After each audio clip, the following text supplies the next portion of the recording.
Good evening and welcome to this edition of Left, Right and Centre, where we debate the week's biggest stories and try and understand the big picture. I'm Nidhi Razdan, and on the show tonight, Switzerland shocks the world with a referendum banning the construction of minarets. We're asking whether there's growing Islamophobia. The Home Ministry holds a special concert for 2611 victims, but has India forgotten other tragedies like Bhopal, where 25 years later, victims are still looking for justice?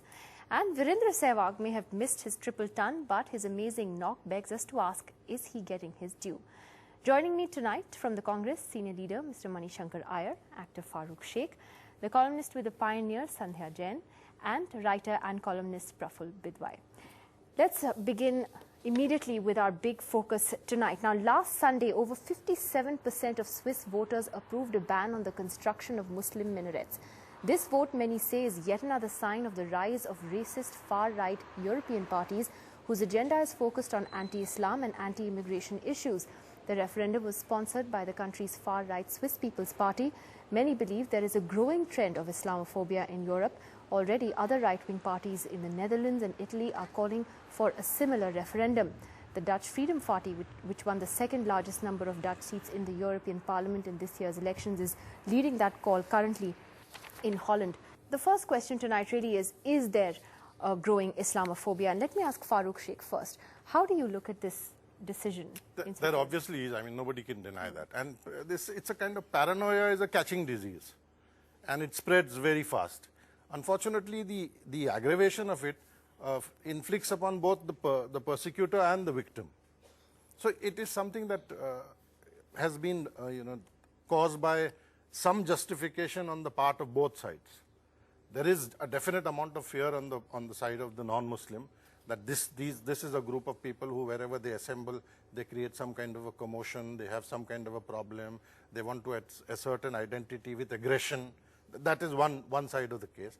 The other side is that we are persecuted, we are stamped upon, we have been been biased against, and therefore we are reacting to assert our own identity.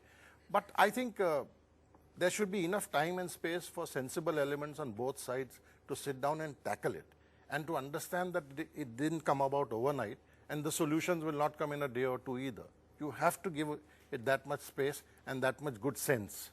Mr. Iyer, a lot of us were surprised that this could happen in heavenly Switzerland, neutral Switzerland, and yet, in a sense, like Farooq Sheikh is saying, the signs have been there for years now. Heavenly Switzerland?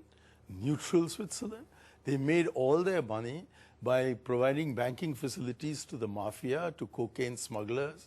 They've been pulling the teeth of dead Jews out, and the gold teeth, and putting them into banks in Switzerland.